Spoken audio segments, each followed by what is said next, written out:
The alarm sound filled the command center of Catharian Station 7. Red lights flashed on every wall. Commander Velthak's 6 eyes moved quickly across the screens in front of him. Something was wrong. Very wrong. Report? Velthak shouted. His voice carried the authority of someone who had commanded this border station for 20 cycles. Sir, called out Sensor Officer Krickstall, we have an unknown contact approaching from deep space. The ship does not match any known design in our database. Velthak felt his breathing slow down. In all his years of service, every ship that came to their space was already known to them. The Catharian Empire had maps of every species, every ship design, and every military force within 50 light years. This was impossible. Show me, he ordered. The main screen changed to show a grainy image of a strange vessel. It was smaller than most military ships, but something about it made Velthak uncomfortable. The design was wrong. Too smooth in some places, too angular in others. It did not follow the standard rules of starship building that every civilized species used. Distance? Velthak asked. 12 hours at current speed, sir. The ship is moving at sublight speeds. No jump drive signature detected. Velthak's scales rippled with confusion. No jump drive? That meant this ship had traveled here through normal space. That would take years, maybe decades, depending on where it came from. What species would send a ship on such a long journey? Try to scan their hull composition, Velthak ordered. Sir, we are having problems.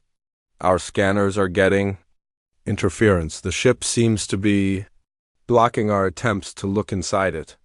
This made Velthak even more worried. Only military ships had scanning shields. But this ship's energy readings were too low for a warship. It was like nothing he had ever seen before. Far away from the Catharian station, Captain Jiwan stood on the bridge of the human ship Taiguk. He was a tall man with dark hair and calm eyes. His uniform was simple but clean. Around him, his crew worked quietly at their stations. Minho, Jiwan said to his navigator, confirm our position. Chief Navigator Minho looked up from his console. He was younger than the captain, with quick hands and a sharp mind. We are approaching the edge of what appears to be defended space, sir. I count at least 15 large installations on the border. Defended space? Asked Jiwan. Are we looking at a military boundary? It seems so, sir. The energy readings suggest these are not civilian stations. Jiwan nodded slowly. This was what they had been looking for. After months of travel through empty space, they had finally found signs of intelligent life. The human race had been alone for so long that many people had started to believe they were the only thinking beings in the universe. But now, finally, they had proof that others existed. Soman, Jiwan called to his chief engineer. How are our systems? Chief Engineer Soman looked up from her station. She was a small woman with oil stains on her hands and a bright smile. All systems are running perfectly, Captain. The new fusion cores are working better than expected. We have enough power to run everything we need. Good. Hyunwoo, what do you see from a tactical perspective? Tactical Officer Hyunwoo was studying his screens carefully. He was a serious man who always thought about defense first. Sir, those stations ahead of us are heavily armed. I count weapon signatures that could destroy ships much larger than ours. If they are hostile, we could be in trouble. Jiwan considered this information. The Taiguk was not a warship. It was built for exploration and first contact with other species. The humans had hoped to find friendly neighbors among the stars. But they had also prepared for the possibility that not all aliens would be welcoming. Sir, called Communications Officer Taeyun, I am picking up transmission attempts. Someone is trying to talk to us. Can you understand them? Not yet, sir. The computer is working on translation. It might take a few minutes. Jiwan walked to the front of the bridge and looked out at the stars ahead. Somewhere out there, alien beings were probably looking back at his ship and wondering the same things. He was wondering, were they peaceful? Were they dangerous? What did they want? Back on the Catharian station, Velthak was getting more reports about the strange ship. None of them made sense. Sir, said Crystal, the ship is not responding to our standard identification requests. Either they cannot understand us, or they are choosing to ignore us. Keep trying. Use all standard first contact protocols. Yes, sir. But sir, there is something else. The ship's hull material is strange. Our scans suggest it is made from metals we do not recognize.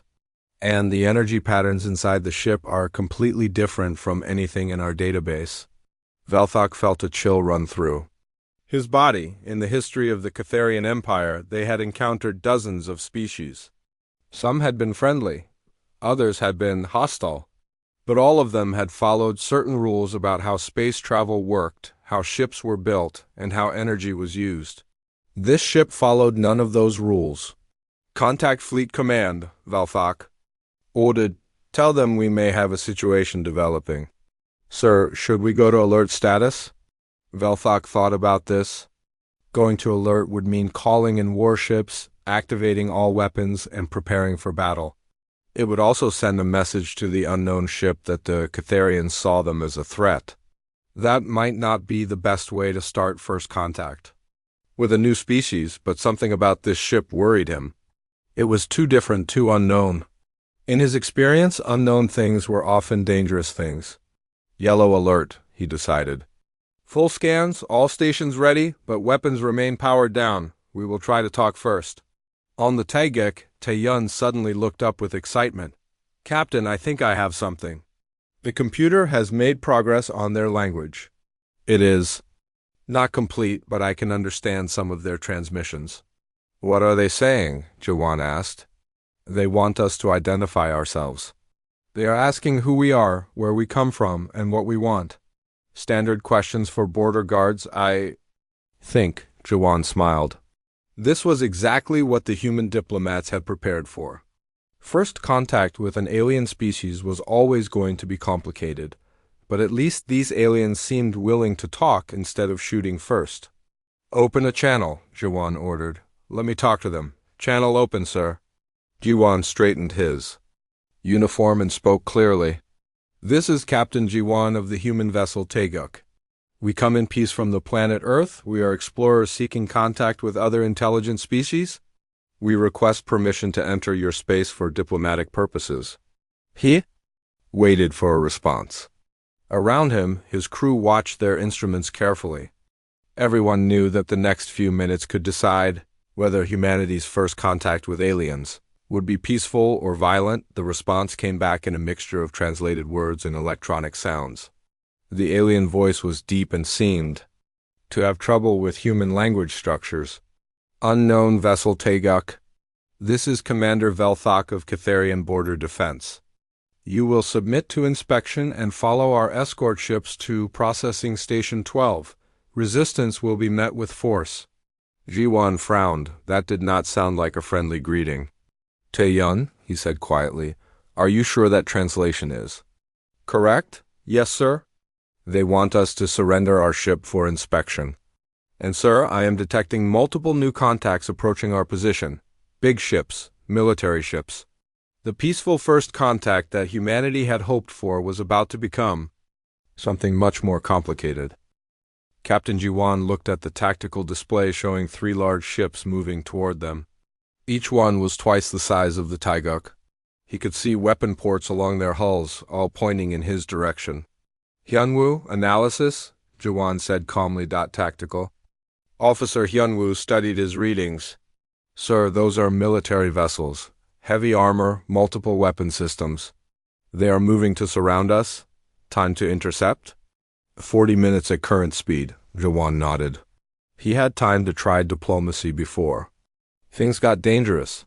Taeyun, open the channel again. I want to talk to this Commander Velthok. Channel open, sir. Commander Velthok, this is Captain Jiwan. I want to clarify something. We are not here to cause trouble. We are explorers from a distant world. We would be happy to share information about ourselves, but we cannot surrender our ship. That is not how diplomatic contact works between equals. There was a long pause before the alien commander responded. When he did, his translated voice sounded confused and angry. Equals? You speak of equals? Your single small ship against our border fleet? You will follow our instructions or face the consequences. This is not a negotiation. On the bridge, Ambassador Gina stepped forward. She was an older woman with gray hair and kind eyes, but her voice was firm when she spoke. "Captain, may I try?" Jiwan nodded. Gina was their best hope for peaceful contact. She had studied alien psychology and diplomacy for years, preparing for exactly this situation. "Commander Velthok," Gina said, "I am Ambassador Gina, speaking for the human race. We understand you have security concerns. We are willing to provide information about ourselves and our intentions. Perhaps we can arrange a meeting on neutral ground?" The response came back quickly, and it was not encouraging. "Neutral ground? There is no neutral ground in Catharian space. You are in our territory. You will follow our laws. Submit now or be destroyed." Gina looked at Captain G1 with concern. "Sir, I do not think they understand the concept of diplomatic immunity. In their culture might seems to make right." Dr. Yunji, the ship's specialist in alien life, spoke up from her station. "Captain, I have been analyzing their language patterns and communication style. I think we are dealing with a species that has never met equals. Every other species they have encountered has either submitted to them or been conquered by them." "What does that mean for us?" Jawan asked. "It means they literally do not understand why we are not immediately surrendering. In their experience, smaller forces always submit to larger ones. Our refusal to surrender is probably confusing them more than making them angry." Jawan considered this. If the aliens had never met a species that refused to submit, then humanity was about to give them a completely new experience. On the Catharian station, Commander Velthok was indeed confused. He had dealt with first contact situations before. Usually, new species took one look at Catharian military power and immediately agreed to become part of the Empire. The few that refused were quickly shown the error of their ways through demonstrations of force, but these humans were different. They spoke politely, they seemed willing to talk, but they absolutely refused to acknowledge Catharian authority. It was like nothing he had ever experienced. "Crystal," Velthok said, "what is the status of the escort ships?" "They will reach the human vessel in 35 minutes, sir. Captain Mordek is requesting permission to power weapons. Tell him to keep weapons powered down for now, but have him ready to demonstrate our capabilities if needed." "Yes, sir." Velthok studied the strange human ship on his screen. It still looked small and harmless, but something about it bothered him. Why would such a small ship travel so far from home? Why would its crew refuse to surrender when faced with overwhelming force? Either these humans were incredibly brave, or incredibly stupid. Back on the Taiga communications officer Taeyun was listening to alien radio traffic. His translation software was getting better at understanding their language, and what he heard worried him. "Captain," Taeyun said, "I am picking up communications between the approaching ships and their command station. They are discussing something called a demonstration. I think they plan to show us their weapons." "A threat display," Ambassador Gina said. "Many species use shows of force to establish dominance. If we back down now, they will see us as weak. But if we do not back down, they might attack." Captain Jiwan thought about his options. The Taeguk was not helpless.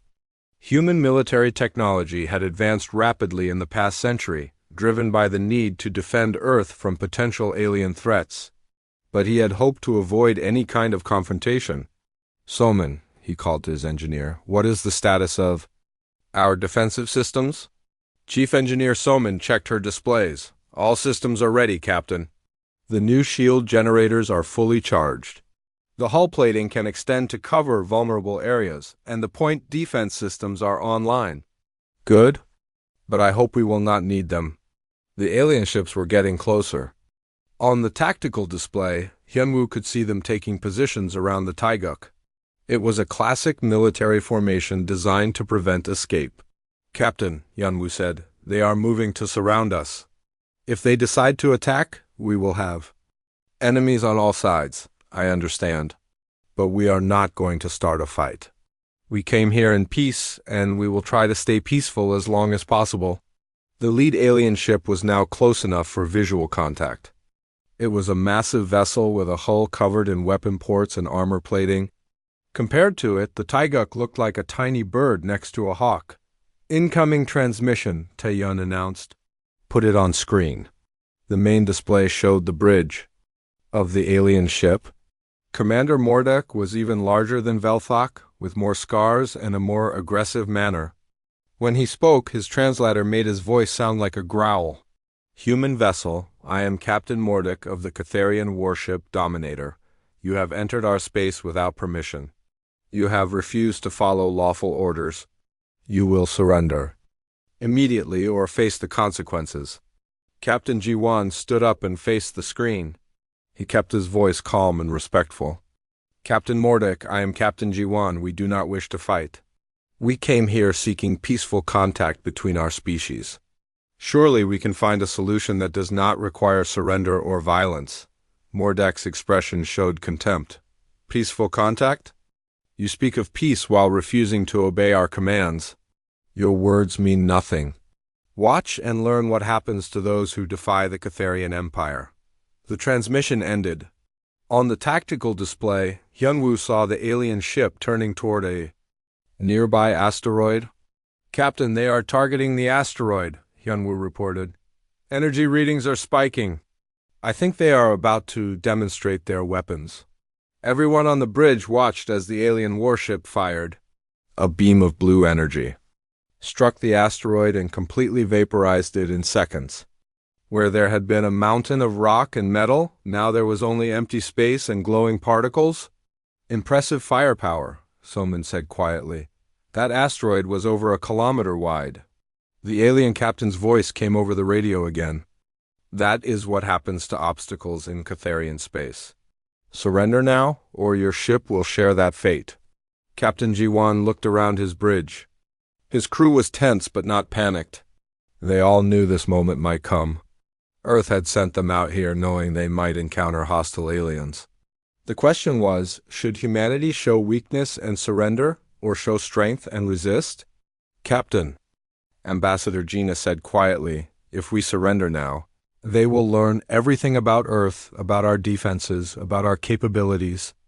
That information could be used against us. And if we resist?" Gi-won asked. "Then we find out what humans can do when we are pushed into a corner." Captain Ji-won made his decision. He opened the communication channel. "Captain Mordek, that was indeed impressive. Your weapons are very powerful. But I cannot surrender my ship or my crew. That is not who we are as a species. If you want to take us, you will have to try." The alien captain's roar of anger could be heard even through the translator. "So be it. You choose destruction over wisdom. Attack formation. Destroy them." On the Taiguk, red alert lights began flashing. The peaceful first contact mission had just become humanity's first interstellar battle. "All hands, battle stations," Captain Ji-won announced. "This is not how we wanted this to go, but we will show them what humans are made of." The three alien warships began to move into attack positions. In a few minutes, the shooting would start. The space around the Taiguk filled with more alien ships. What had started as 3 escort vessels quickly became 12 massive warships. Each one was larger than anything humans had ever built. Their hulls were covered with weapons that could destroy cities. Fleet Admiral Turvash commanded this battle group from his flagship, the Eternal Glory. He was old for a Catharian, with scars covering his face and arms. He had fought in dozens of wars and conquered many species. To him, this was just another day of work. "Status report," Turvash ordered. "All ships in position, Admiral," his tactical officer replied. "The human vessel is completely surrounded. They cannot escape." Turvash looked at the small human ship on his screen. It was still sitting quietly in space, not trying to run away. Either these humans were very brave or very stupid. He would find out which in the next few minutes. "Open a channel to all ships," Turvash commanded. "And make sure the humans can hear this too." The communication system crackled to life. Turvash's voice was deep and filled with authority. "Human vessel, This is Fleet Admiral Turvash of the Catharian Imperial Navy. You are facing 12 warships of the most powerful military force in this sector of space. Each of my ships can destroy your vessel with a single shot. You have one final chance to surrender? On the Taeguk, Captain Jiwan listened to the alien admiral's words. Around him, his crew worked at their stations. Everyone was scared, but no one was panicking. They had trained for this kind of situation, even though they had hoped it would never happen. 12 ships, Tactical Officer Hyunwoo reported. Each one with enough firepower to level a mountain. Captain, we are seriously outgunned. I know, Jiwan replied calmly.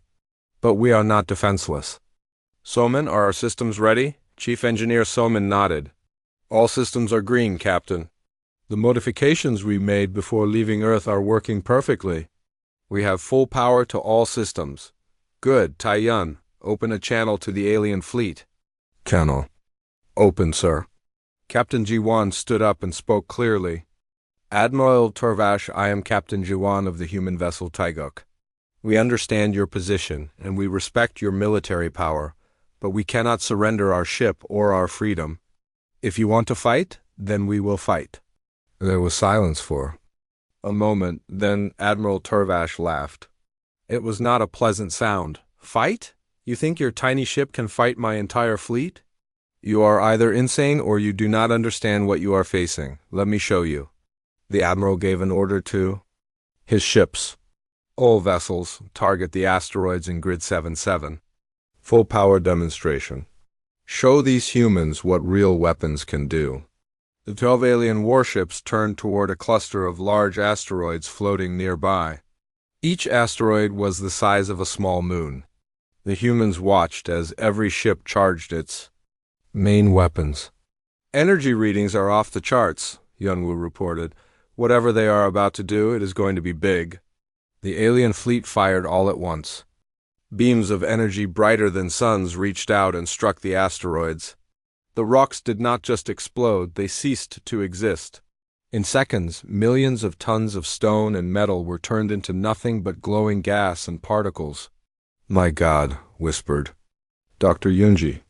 They just destroyed half a dozen asteroids like they were made of paper. Admiral Torvash's voice came over the radio again. That is what happens to those who oppose the Catharian Empire. Your ship would not last 1 second against such firepower. Surrender now, and you will be treated well. Refuse, and you will share the fate of those asteroids. Captain Jiwon looked around his bridge. His crew was still at their stations, still ready to fight. They all knew they were probably going to die, but none of them suggested surrender. Admiral, Jiwon said into the radio, that was indeed very impressive. Your weapons are more powerful than anything we have ever seen. But I have a question for you. Would you like to see our response? This made the alien admiral pause. Response? What kind of response could such a small ship possibly have? Your response? Turvash said, you have no response. You have one small ship against my fleet. What could you possibly do? Captain Jiwan smiled. Soman, begin the transformation sequence. Yes, sir. Initiating combat mode. On Chief Engineer Summon's command, the Taeguk began to change. The hull started to shift and move. Sections that had looked like simple metal plating slid apart to reveal hidden weapon ports. The ship's engines glowed brighter as additional power cores came online. Extra armor plating extended from the hull to cover weak points. The aliens watched in shock as the small exploration vessel transformed into something completely different. What had looked like a peaceful research ship was actually a military vessel in disguise. Impossible, Admiral Turvash muttered. Our scanners showed no weapons, no military systems. On the Catharian flagship, the sensor operator was frantically checking his equipment. Sir, the human ship's energy output just increased by 300%. New weapon systems are coming online. I am detecting technology I do not recognize. How is that possible? We scanned that ship thoroughly. Sir, I think their hull was designed to block our scans. They have been hiding their true capabilities from us. Admiral Torvash felt a chill of uncertainty. In all his years of military Service, he had never encountered a species that could hide their technology so effectively. What else were these humans hiding? On the Taegek, weapons specialist Jinho was bringing the combat systems online. He was a quiet man who rarely spoke, but he was the best shot in the human fleet. Captain, all weapons are ready.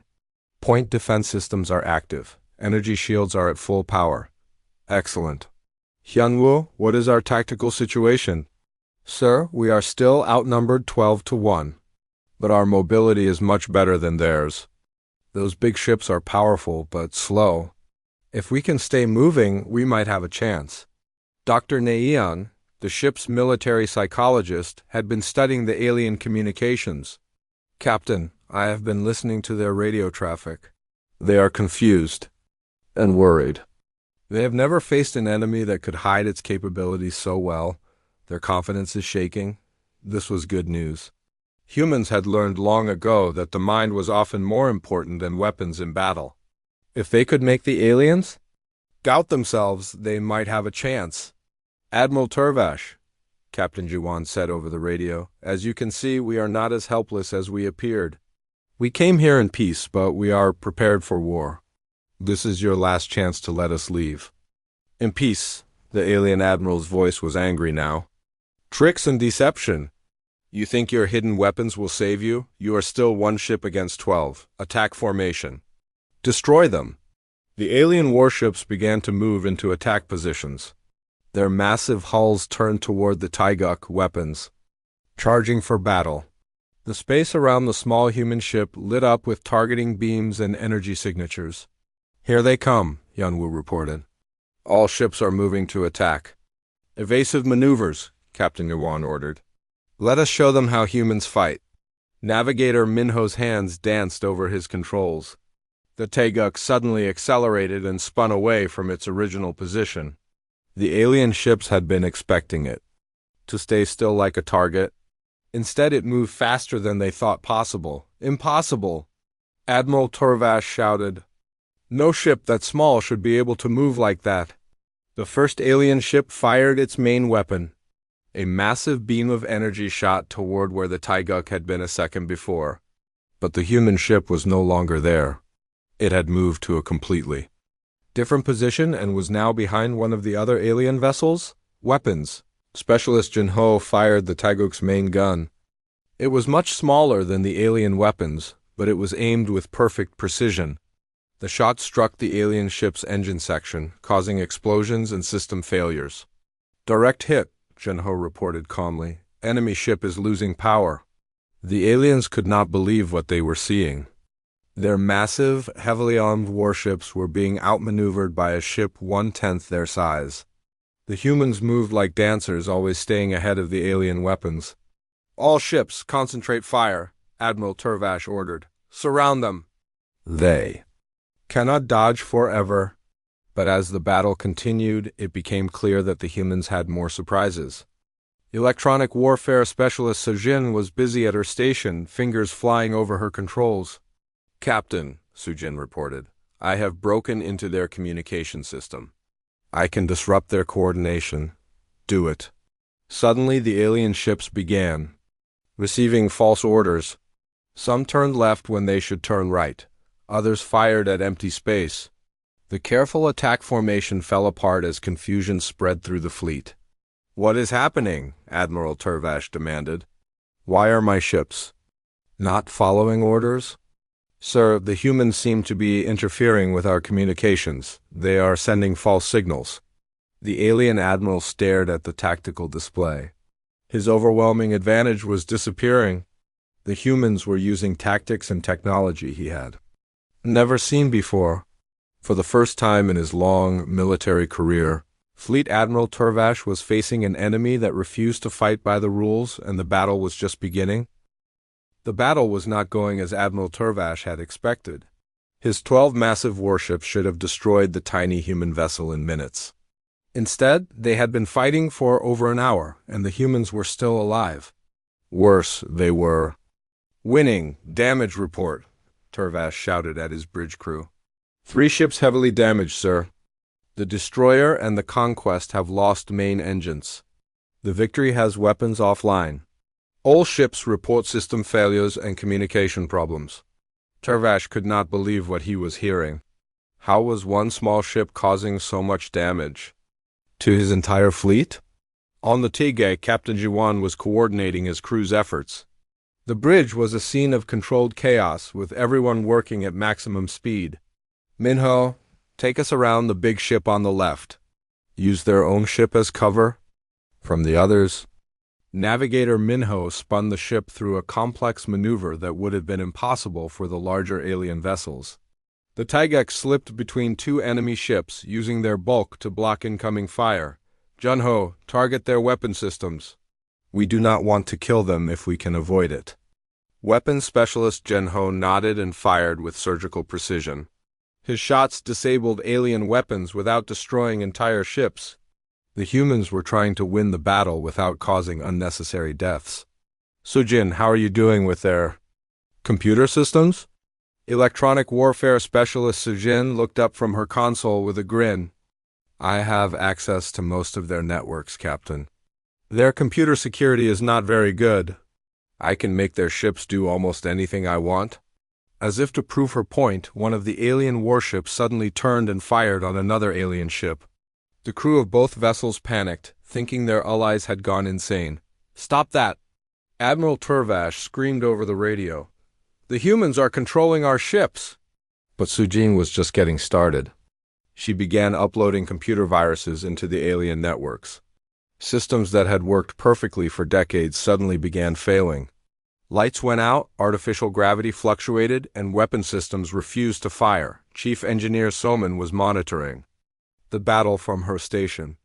Captain, our power systems are performing better than expected. The new fusion reactors are giving us 15% more energy than we thought possible. Good, we are going to need every advantage we can get.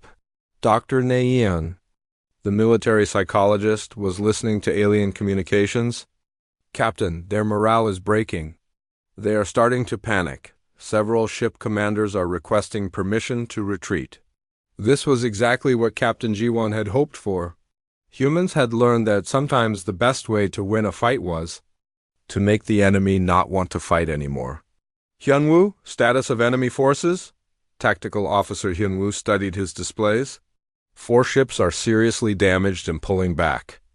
The remaining 8 are trying to regroup, but they are having coordination problems thanks to Sujin's interference. Excellent, let us keep the pressure on them. Admiral Turvash was desperate. Nothing in his military training had prepared him for this kind of battle. The humans fought in ways that made no sense. They were outnumbered 12-1, but they acted like they had the advantage. All ships ignore coordination protocols, he ordered. Each ship attack independently. Concentrate all fire on that human vessel. I do not care if we hit each other. Destroy that ship. This was exactly what Captain Jiwan had been waiting for. They are abandoning coordinated tactics, he announced to his crew. Now they are just angry and desperate. That makes them predictable. The alien ships began firing wildly, no longer caring about strategy or tactics. They just wanted to destroy the human ship that had embarrassed them so badly, but the Taiguk was ready for this too. The ship's advanced defensive systems had been designed by human engineers, who understood that sometimes you had to fight enemies much larger than yourself. Activate point defense, Captain Jiwan ordered. The ship's hull suddenly sprouted dozens of small weapons. These were not designed to destroy enemy ships, but to shoot down incoming fire. Laser beams reached out and destroyed alien missiles and energy blasts before they could reach the Taiguk. Impossible, one of the alien captains screamed. They are shooting down our shots? But the humans had more surprises. Chief Engineer Soman activated another system that the aliens had never seen before. Energy shields at maximum, she reported. Deflector fields active. When alien weapons did manage to hit the Taiguk, they did not cause the expected damage. Instead, the energy was absorbed and redirected by invisible force fields around the ship. Some shots were deflected harmlessly into space.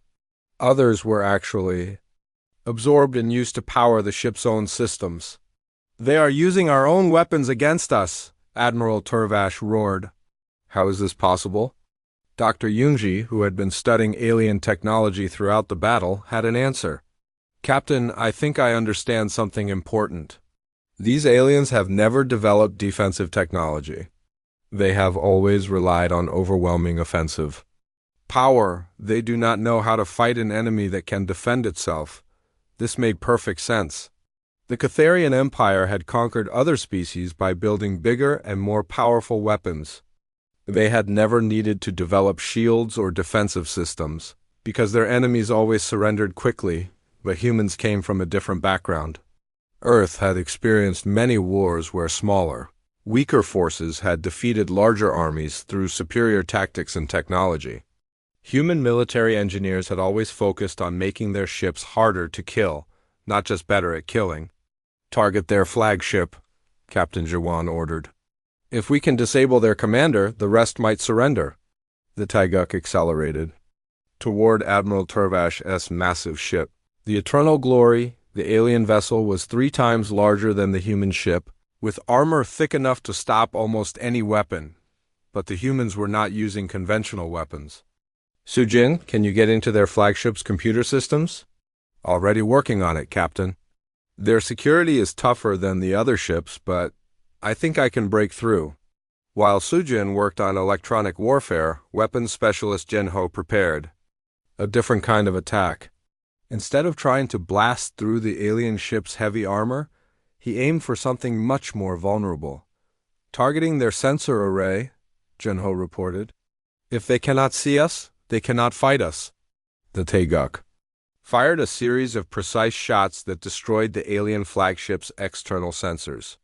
Suddenly, the massive ship was flying blind. I cannot see anything, Admiral Tarvash's sensor officer reported. All external sensors are destroyed. Then use the sensors from other ships. Sir, the communication system is not working properly. The humans are interfering with our signals. Admiral Turvash felt panic rising in his chest. His mighty fleet was being defeated by a single small ship using tactics he had never imagined. The humans were not just fighting, they were fighting smart. Sir, his tactical officer said quietly, perhaps we should consider retreat. We are taking heavy losses, and the humans have shown they do not want to destroy us completely. If we withdraw now, we can regroup and develop new strategies. Admiral Turvash wanted to refuse. The idea of retreating from a single enemy ship was humiliating. But he was also a practical military officer. His ships were damaged, his crews were panicking, and the humans seemed to have unlimited tricks and surprises before he could make a decision. His flagship shook violently. Something had hit them, but it was not a weapon, report. He shouted, double quote, sir, the humans have attached something to our hull. Some kind of device. It is interfering with our main computer systems. On the Taiguk, Captain Jiwan smiled as he watched. The alien flagship lose power.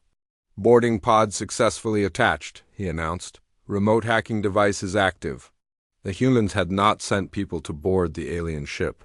Instead, they had sent a robot packed with computer equipment. The device was now physically connected to the alien ship's computer systems, giving Sujin complete access to everything.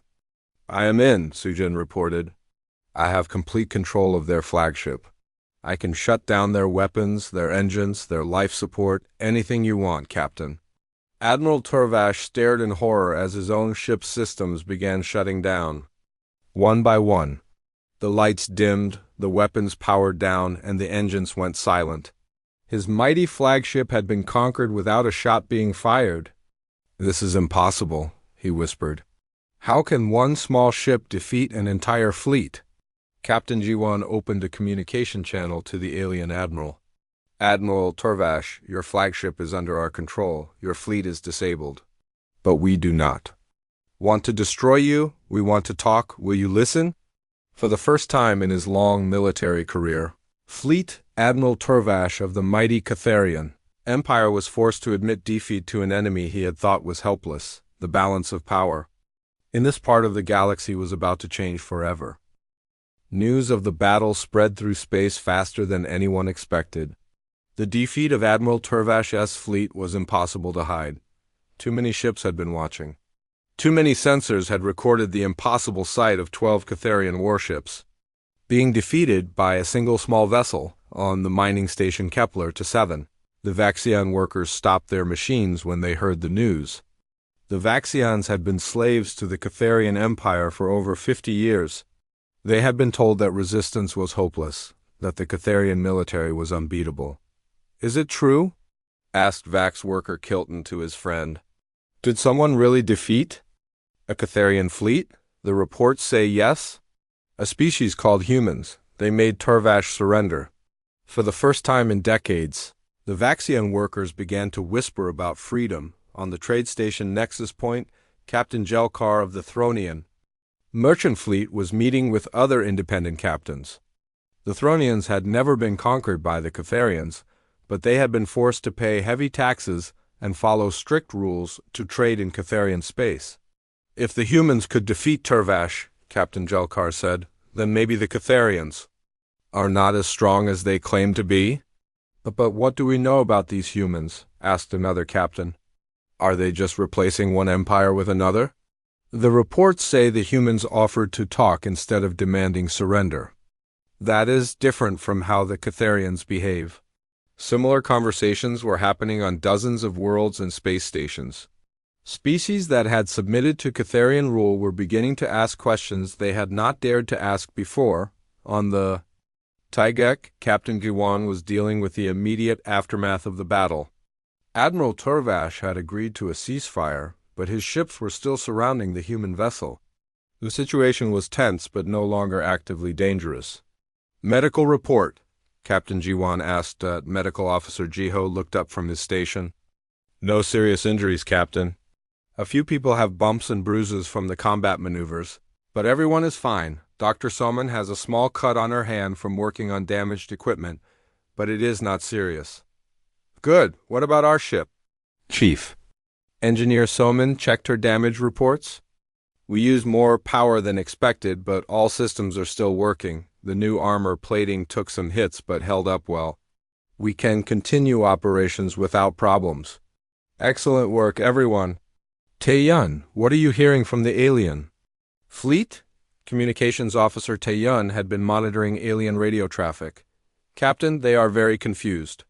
They are receiving reports from all over their empire about the battle. Many of their subject species are asking questions about what happened here." "What kind of questions?" "They want to know if the Catharian military can be defeated. They want to know who the humans are. Some are asking if this means they can resist Catharian rule." Captain Jiwan realized that their battle had become much more than a simple military engagement. Without meaning to, they had sparked something that could change the entire political structure of this region of space. Dr. Youngji was studying the cultural data they had gathered during the battle. "Captain, I think we need to understand what we have started here. The Catharian Empire controls dozens of species, many against their will. Our victory might encourage them to rebel. Is that good or bad?" Captain Jiwan asked. "That depends on what we do next. If we help coordinate resistance, we could free many oppressed peoples. But if we just leave, there might be chaos and war throughout this entire sector." Ambassador Gina joined the discussion.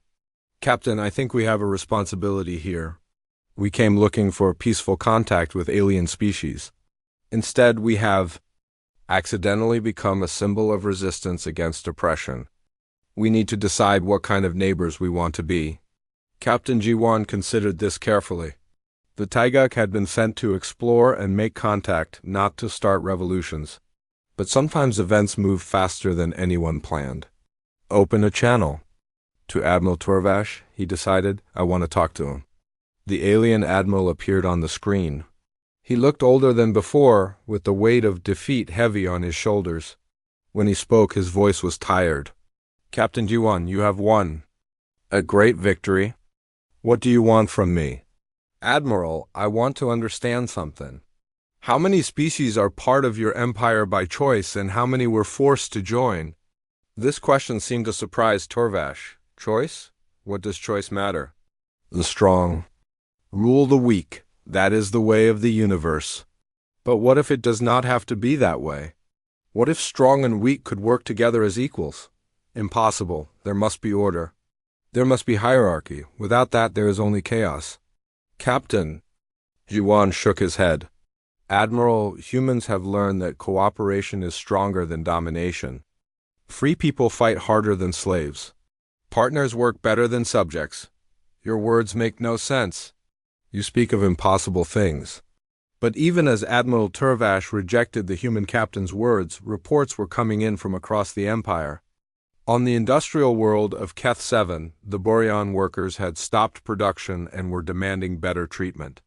On the farming colonies of the Rigel system, the Antorian farmers were refusing to send food shipments until their children were allowed to attend Catharian schools. The revolution was already beginning. Communications.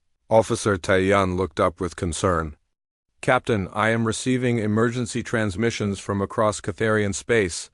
Multiple planets are reporting civil unrest. Some species are demanding independence. What is the Catharian government's response? They are sending military forces to suppress the rebellions. But many of their fleet commanders are requesting reinforcements. They seem to be having trouble controlling the situation. Dr. Neyeon, who had been analyzing Catharian psychology, offered her assessment. Captain, their entire system is based on fear and overwhelming force. But we have shown that they can be defeated. Without that fear, their empire cannot hold together. Captain, Jiwan realized that humanity was at a crossroads. They could leave now and let events unfold without them. Or they could stay and try to help build something better. Admiral Turvash, he said, I am going to make you an offer. We will help you establish a new system. Not an empire based on conquest, but an alliance based on mutual benefit. Species join because they want to, not because they are forced to. And if I refuse? Then we leave, and you try to hold your empire together while half your subjects rebel. How long do you think that will last? Admiral Turvash looked at his tactical displays. Reports of rebellions were coming in faster than his officers could process them. His mighty empire was falling apart, and all because one small human ship had proven that the Catharians could be defeated. What exactly are you proposing? He asked. A conference. Representatives from all the species in your empire, meeting as equals to discuss a new arrangement. No threats, no weapons, just talking. And you think this will work? Admiral, humans have learned that people who choose to work together are much stronger than people who are forced to work together. Give your subjects a choice, and many of them might choose to stay with you, but as partners, not as slaves. Before Admiral Turvash could respond, his communication officer interrupted. Sir, urgent message from the homeworld. The Senate is demanding an immediate report on the situation here. They are also receiving reports of rebellions on 15 worlds. The alien admiral closed his eyes. His empire was collapsing around him, and the only people offering a solution were the humans who had caused the problem in the first place. Very well, he said finally. I will contact my government, but I cannot promise they will agree to your proposal. That is all I ask. Just give peace a chance. As the communication ended, Navigator Minho spoke up. Captain, we are receiving long-range transmissions. Multiple ships are approaching this system. Some are Catharian reinforcements, but others are unknown designs. Unknown designs? Yes, sir. I think some of the other species are sending their own ships to see what is happening here. Captain Jiwan smiled. The conference he had proposed to Admiral Turvash might happen whether the Catharians wanted it or not. Representatives from across the galaxy were coming to see the humans who had changed everything. The small exploration mission that had left Earth months ago was about to become the center of a galactic revolution. All hands, Captain Jiwan announced over the ship's communication system, prepare for extended operations. We are going to be here for a while. The age of Catharian domination was ending. What would replace it was still to be determined. But for the first time in decades, the people of this region of space had hope for something better, and it had all started with humans refusing to surrender. 3 weeks after the battle, the space around the Taiguk looked completely different. What had started as a confrontation between one human ship and a Catharian fleet had become the largest gathering of different species in galactic history. Ships from dozens of worlds filled the area. Some were huge vessels carrying important diplomats. Others were small ships with just a few representatives. All of them had come to see the humans and learn about the species that had changed everything. Captain Jiwan stood on his bridge, looking at the display showing all the different ships. Taeyun, how many species are represented out there? Communications Officer Taeyun checked his records. 43 different species, Captain. Some I have never heard of before. They came from all across this region of space. And they are all here because of us? Because of what we started, yes, sir. Word has spread that there might be an alternative to Catharian rule. The past 3 weeks had been the busiest of Captain Jiwan's life. Every day brought new arrivals, new meetings, and new challenges. He had gone from being an exploration captain to being an accidental diplomat representing all of humanity. Ambassador Gina had been working almost non-stop, meeting with representatives from species they had never heard of before.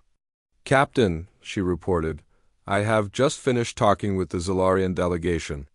They control a group of trading posts along the outer rim. They want to know if humans would be interested in establishing trade agreements. What did you tell them? That we are interested in peaceful trade with all species, but that Earth will have to approve any formal agreements. Dr. Yunji looked up from her research station. Captain, I have been studying the political situation across this region. It is incredibly complex.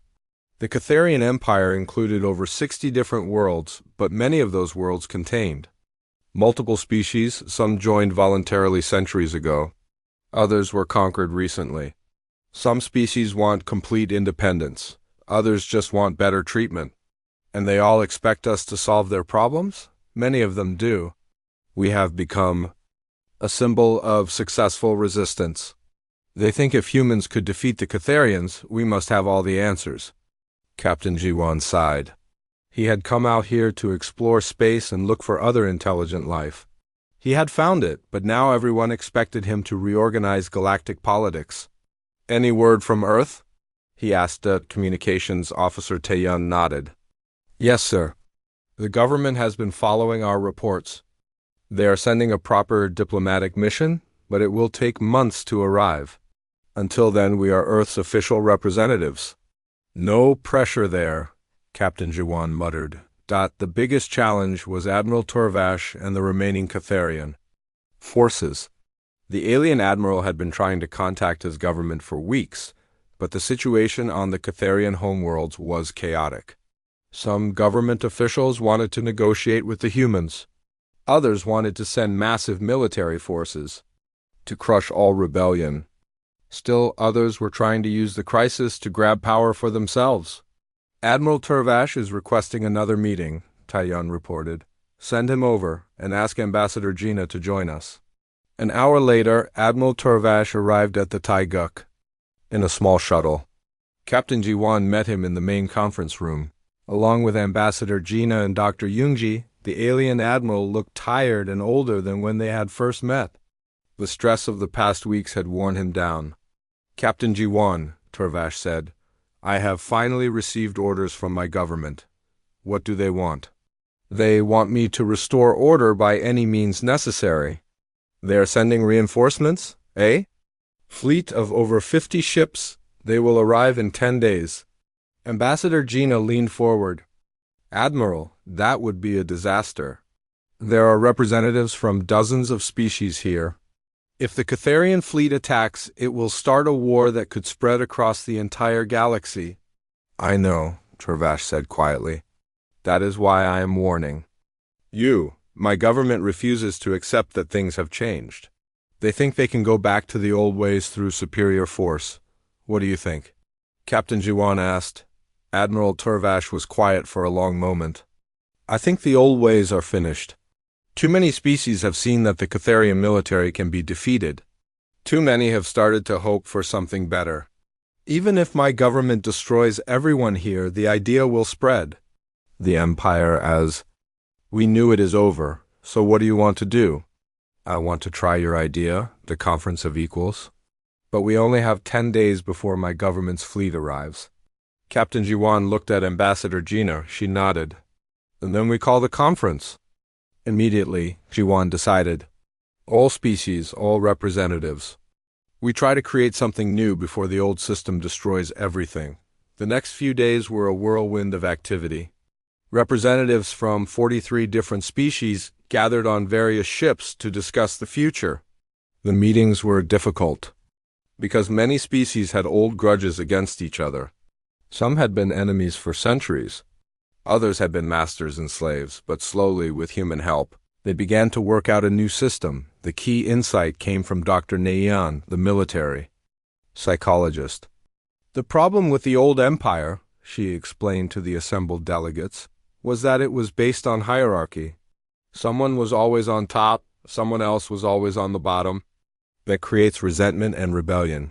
What do you propose instead? Asked the Vaxian representative. Partnership, Ambassador Gina answered. Each species keeps control of their own worlds, their own government, their own military. But they work together on issues that affect everyone: trade, exploration, defense against outside threats. And who leads this partnership? Asked the Thronian captain. No one leads, Captain Dewan said. That is the point. Decisions are made. By agreement, not by force. This idea was revolutionary. Most of the species had never imagined a government without rulers and subjects. But what if species disagree? Asked the Borean delegate. What if some want to do one thing and others want to do something else? Then you negotiate, Dr. Yunji explained. You compromise. You find solutions that everyone can accept, even if no one gets everything they want. And if negotiation fails, then those species that want to work together do so, and those that do not want to participate are free to go their own way. No one is forced to stay. As the discussions continued, a framework began to emerge. It would be called the Galactic Cooperation Alliance. Each member species would maintain their independence, but would work together on common goals. There would be no emperor, no supreme commander, no central authority that could oppress individual worlds. Admiral Turvash participated in these discussions, representing those Catharians who wanted change. Many of my people are tired of constant war, he admitted. We have spent centuries conquering others, but what did it gain us? We have enemies everywhere, rebellions on dozens of worlds, and now we face the collapse of everything we built. It does not have to collapse, Ambassador Gina said. It can transform into something better. On the 8th day, they had a basic agreement. 27 species signed the Charter of Cooperation, agreeing to work together as equals. 16. Other species wanted more time to consider the proposal. Only a few rejected it completely, but on the 10th day, the Catharian reinforcement fleet arrived. 50 massive warships dropped out of hyperspace and took positions around the diplomatic gathering. Their commander, Fleet Admiral Vikthon, immediately sent a message to all ships. This illegal assembly will disperse immediately. All ships will return to their homeworlds. The humans will surrender themselves for trial. Any resistance will be met with overwhelming force. Captain Jiwan looked at his tactical display. 50 ships against the mixed collection of diplomatic vessels, cargo ships, and small military escorts that had gathered for the conference. It was not even close to a fair fight. Captain, Tactical Officer Yunwu said, many of the ships here have no weapons at all. If shooting starts, it will be a massacre. But before Captain Jiwan could respond, something unexpected happened. Ships began moving into defensive positions around the Taiguk. Not just human ships, there were no other human ships present. Alien ships were moving to protect the humans. What are they doing? Dr. Yunji asked. Communications Officer Taeyun was listening to radio traffic from the other ships. Captain, they are forming a defensive line. The Vaxians, the Thronians, the Boreans, even some of the Catharian ships that were with Admiral Turvash. They are all moving to protect us. But why? Most of their ships are not even armed. Ambassador Gina smiled. Because we gave them something they had never had before: hope. And people will fight to protect hope even when they have no weapons. Fleet Admiral Vikthon was confused by what he saw. Why were so many different species protecting the humans? Why were some Catharian ships refusing to follow his orders? "All ships, this is your final warning," he broadcast. "Disperse now or be destroyed." The response came not from Captain Jiwan, but from dozens of ships at once. Representatives from 27 different species spoke in their own languages, but the universal translators made their meaning clear to everyone. "We stand with the humans. The old ways are finished. We choose cooperation over conquest. Freedom over slavery." Fleet Admiral Vikthon realized that he was not facing a military problem. He was facing a revolution, and revolutions could not be stopped by weapons alone.